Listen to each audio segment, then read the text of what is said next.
میں امداد سمرو سندھ سے اچھی خبر نہیں ہے. نظام کے لیے ایک بہت بڑا چیلنج ابھر کر سامنے آ گیا ہوا ہے. ادھر پیپلز پارٹی اور مسلم لیگ نون علیحدگی کے راستے پر گامزن ہے، بلکہ مسلم لیگ نون نے تو پیپلز پارٹی سے باضابطہ اور باقاعدہ علیحدگی کا اعلان کر لیا ہوا ہے. سہیل آفریدی صاحب کے لیے اب ایک بڑا چیلنج ہے کہ وہ کہاں جا کر ٹکر ماریں گے، کیونکہ آج بھی ان کی عمران خان صاحب سے ملاقات نہیں ہو سکی. اب ان کے پاس کیا آپشنز ہیں، ان سارے معاملات پر بات ہوگی. لیکن آغاز جو ہے وہ پاکستان اور افغانستان کے درمیان ہونے والے مذاکرات جو کہ استنبول میں جاری تھے میں اس لیے کہہ رہا ہوں کہ ہو سکتا ہے کہ جب تک میرا ویلاگ آپ تک پہنچے تو تب تک اعلان ہو جائے کہ مذاکرات ناکام، کیونکہ اب تک کوئی نتیجہ نہیں نکلا.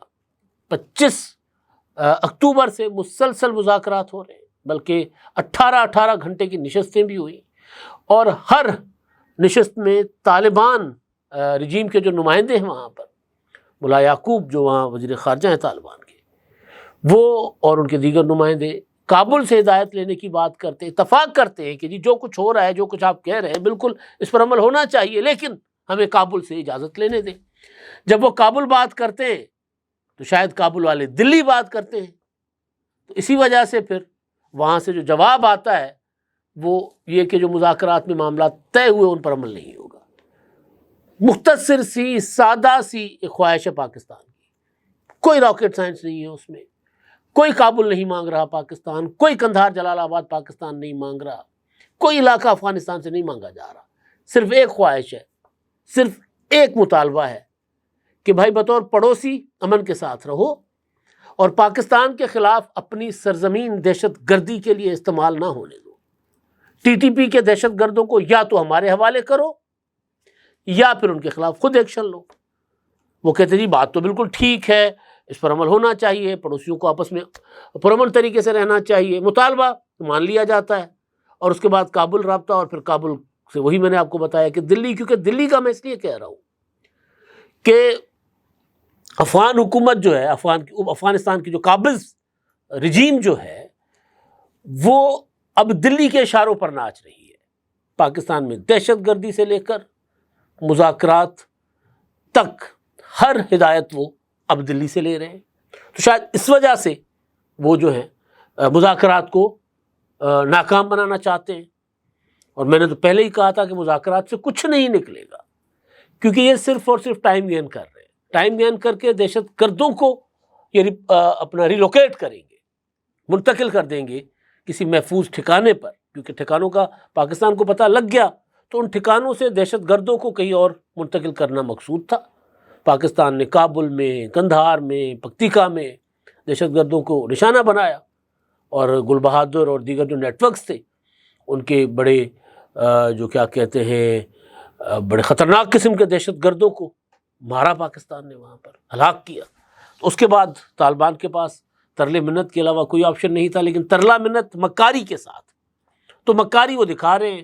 ابھی تک کی اطلاعات یہ ہے کہ مذاکرات کو کامیاب بنانے کی کوشش کی جا رہی ہے ثالثوں کی طرف سے، ترکیے کی طرف سے، قطر کی طرف سے. لیکن افغانستان کا رویہ یہ بتا رہا ہے کہ وہ نہیں مذاکرات کو کامیاب ہونے دیں گے، ہٹ دھرمی پر قائم ہے. تو دیکھتے ہیں کیا ہوتا ہے. اچھا جی، اب اگلا مدعا جو ہے وہ میں نے آپ کو بتایا تھا کہ پیپلز پارٹی اور مسلم لیگ نون میں کیا وہ کہتے ہیں زور کی مہندی لگی تھی نا، جبر کی شادی ہوئی تھی، تو یہ شادی ٹوٹ رہی ہے. آغاز اس کا ہو گیا ہوا ہے.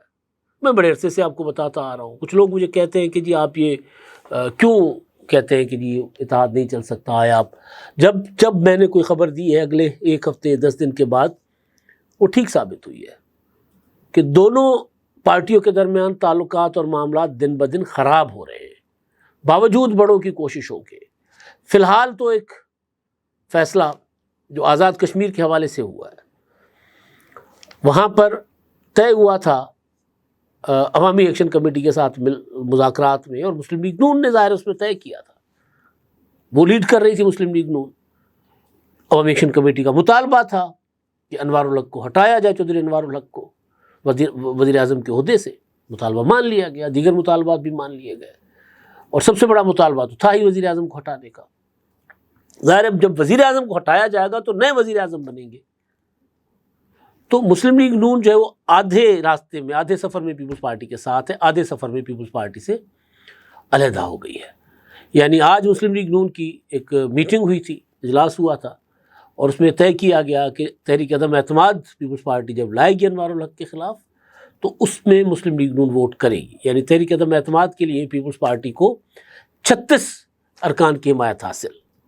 اور اس کے علاوہ جب وزیر اعظم کا انتخاب ہوگا، نئے وزیر اعظم کا، جس میں کئی نام ہیں، چودھری لطیف اکبر صاحب کا نام ہے، چودھری یاسین کا نام ہے، سابق وزیر اعظم سابق صدر سردار یعقوب خان کا نام ہے، فیصل ممتاز راٹھوڑ صاحب کا نام ہے. یہ 4 نام بہت زیادہ ان ہیں. ان میں سے کسی ایک کو پیپلز پارٹی کی قیادت اتحادیوں کے ساتھ مشاورت کے بعد وزیر اعظم کی کرسی کے لیے نامزد کر دے گی.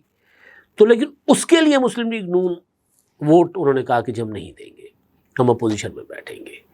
تو ظاہر ہے اس کا اثر فیڈریشن پر بھی پڑے گا کہ ٹھیک ہے ایک فارمولہ تھا، ہم اتحاد میں ساتھ چلیں گے، ہم تو ہر مشکل وقت میں آپ کے ساتھ چلے، لیکن آپ آزاد کشمیر کے معاملے پر ہم سے الگ ہو گئے، ہم حکومت کا حصہ نہیں بنے. تو اس میں ظاہر ہے پیپلز پارٹی کو تو وہاں پر ایبسولوٹ میجورٹی تو نہ صحیح لیکن کمفرٹیبل میجورٹی مل گئی ہوئی ہے.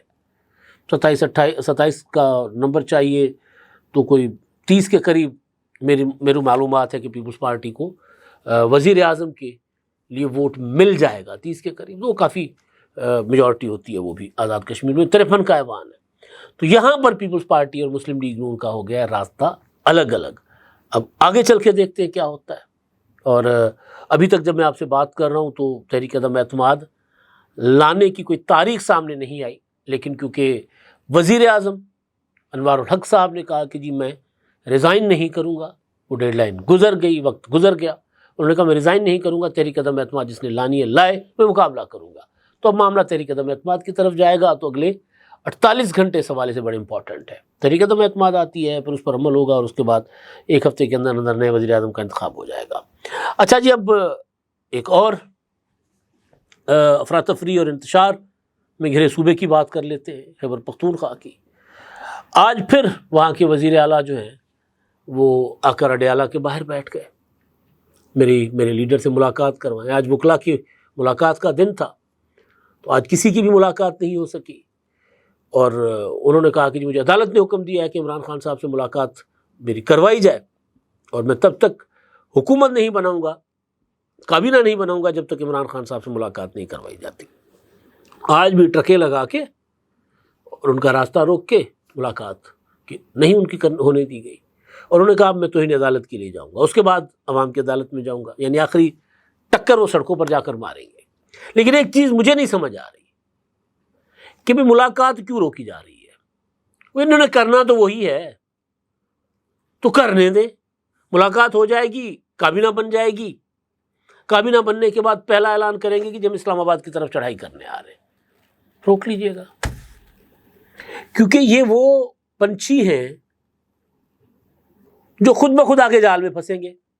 عمران خان صاحب نے 9 مئی کروا کے خود ہی جال میں پھنسے تھے نا، تو انہوں نے کرنا یہی ہے. یا زیادہ سے زیادہ اعلان کریں گے کہ ہماری کابینہ نے فیصلہ کیا ہے کہ ہم دہشت گردی کے خلاف آپریشن جو ہیں ان میں ساتھ نہیں دیں گے. تو وہاں تک جانے دیں ان کو شوق چڑھا ہوا ہے تو پورا کرنے دیں شوق. یہ وہ مچھلی ہیں جو پتھر چاٹ کر ہی واپس آئیں گی، تو کرنے دیں ان کو. کیوں ان کی خواہش پوری نہیں ہونے دی جا رہی؟ مجھے نہیں سمجھ آ رہی فیصلہ ساز کس طرح فیصلے کرتے ہیں. پہلے جا کر پشاور میں پریس کانفرنس کروا دی کہ جی ہم ان کو منتخب نہیں ہونے دیں گے.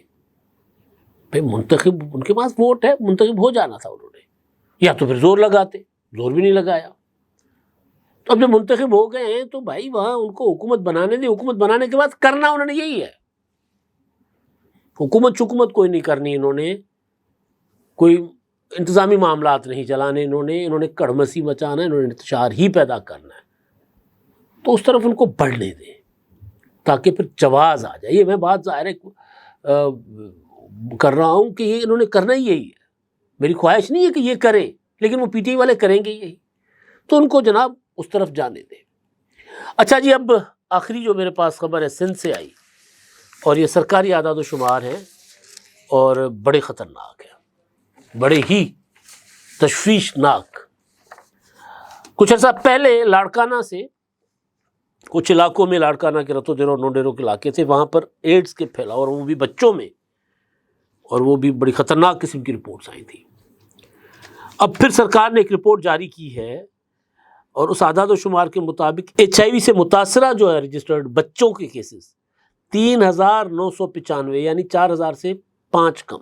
اللہ کرے ادھر ہی رک جائے، لیکن جس طرح سلسلہ چل رہا ہے وہ زیادہ خطرناک ہوگا. سب سے زیادہ جو رجسٹرڈ کیسز ہیں وہ ہیں 1144 لاڑکانہ میں، شکارپور میں 509، شہید بے نظیر آباد 256، میرپور خاص 228، اور دیگر ہر ضلع میں تقریباً درجنوں کیسز رپورٹ ہو رہے ہیں.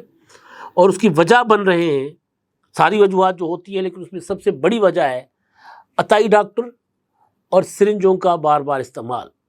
اور اس میں پھر باقی یہ جو نائی سے آپ کراتے ہیں، حجامت شیو شو کرواتے ہیں، تو وہ استعمال کرتا ہے وہ استعمال شدہ استرا، بلیڈ، اس سے ہم جنس پرستی سے، اور جو دیگر جو آلات ہیں، طبی آلات، ان سے یہ ایڈز پھیل رہا ہے. اور رپورٹ میں یہ بھی بتایا گیا ہے کہ سندھ میں 6 لاکھ سے زیادہ عطائی ڈاکٹرز ہیں، 6 لاکھ سے زیادہ، اور اس کا 40% صرف شہر کراچی میں.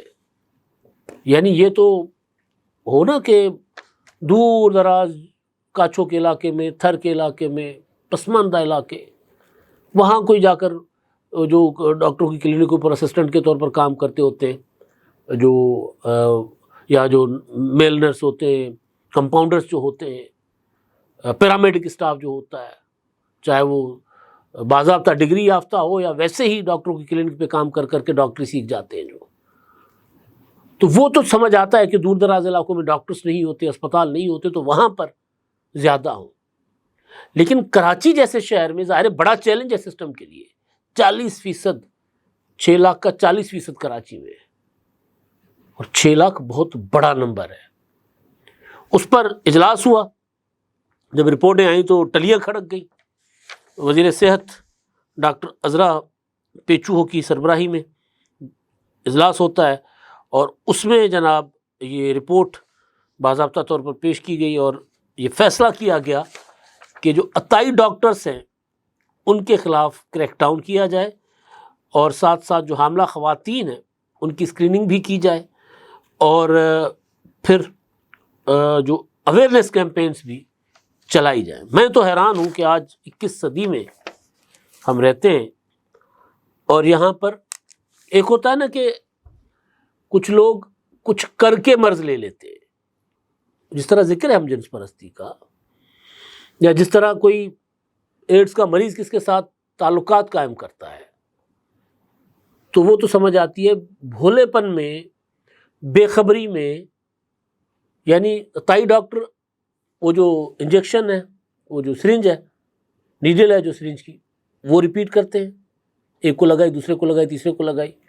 نائی بلیڈ کے وہ 2 روپے 3 روپے بچانے کے لیے وہی بلیڈ استعمال کرے، یا وہ جو سرجیکل آلات ہیں اسپتالوں میں وہ استعمال ہوتے ہیں. تو اس مطلب آج کے دور میں اس وجہ سے لوگوں کو یہ مرض لگ رہا ہے.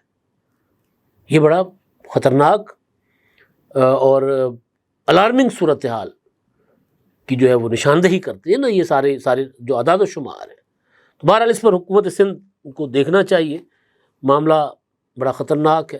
HIV ظاہر ہے وہ اب شاید ناقابل علاج تو نہیں ہے، لیکن اتنا ضرور ہے کہ وہ جس کو لگ جائے پھر وہ ایک ٹیبو بن جاتا ہے اس کے لیے، ایک داغ بن جاتا ہے اس کے لیے کہ اس کو اچھا لگی بے شک سرنج سے ہو،